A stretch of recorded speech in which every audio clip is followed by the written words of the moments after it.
When Clara had the accident, I felt like the world collapsed on me. The doctors said it was a blow to the head that left her in a vegetative state. They said she would never be the same, that her body would keep functioning, but her mind would be lost forever. I couldn't accept it. I took her home, convinced that taking care of her would make a difference, that with time something might change. The first days were the hardest. Clara was bedridden, breathing with the help of machines, her eyes always open but empty. At first, I spent hours talking to her, telling her about my day, my memories with her, our little adventures together.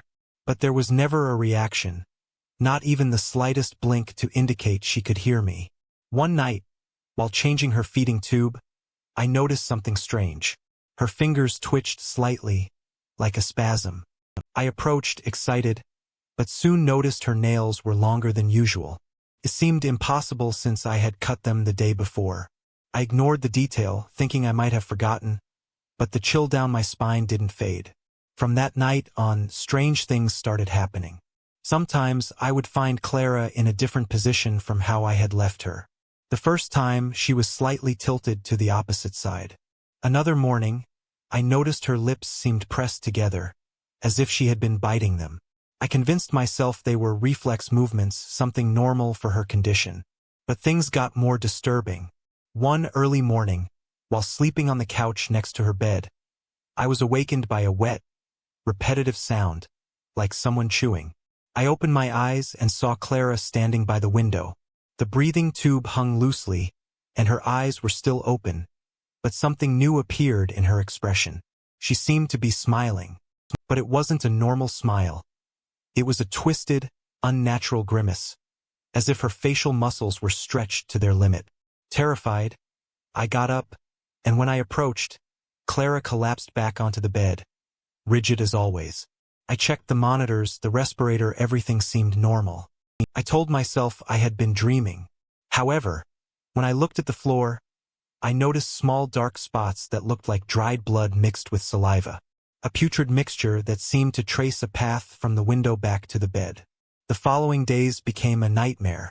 Clara started appearing in other parts of the house. Sometimes I found her in the hallway, other times in the dining room.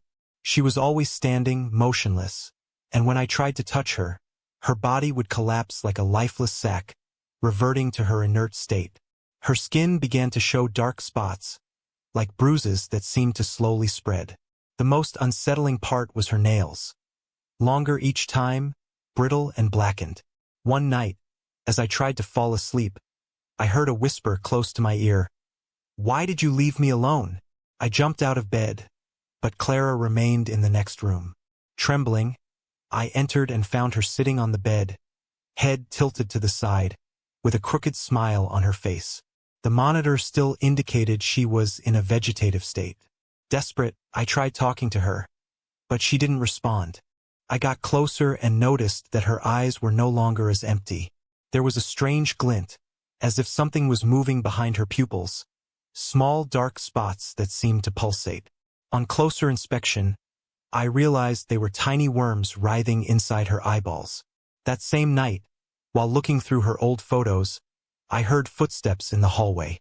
I peeked out and saw her crawling on the floor, her nails scraping against the wooden planks, her joints creaking like dry branches. I ran toward her, but when I touched her, she collapsed again. My hands were covered in a viscous, dark substance that seemed to ooze from her mouth, a thick liquid with a nauseating stench. I can't sleep anymore. Every time I close my eyes, I hear the dragging of her feet. The lights flicker, and when I turn them back on, Clara is closer to my bedroom door.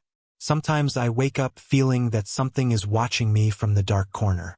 Once, when I focused my eyes, I saw her figure smiling, muttering incomprehensible things. One night, while checking my phone, I found a video recorded while I was sleeping.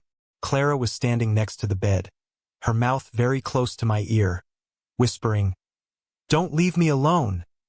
You promised." In the video, her head snapped suddenly toward the camera, and her eyes turned completely black, with a dark liquid flowing from her mouth. At the end of the video, there was a low growl that didn't sound human. Tonight, I decided to record her while sleeping. I stayed on the couch with the phone pointing at her bed. When I watched the video, I saw Clara getting up, approaching the camera, and whispering, "I'm still here. Don't you see?" Then she lay back down as if nothing had happened. I think what I brought home is not Clara. Something else is taking over her body, and I feel it's becoming more aware. Sometimes, in her reflection, I see a shadow smiling as if enjoying my terror.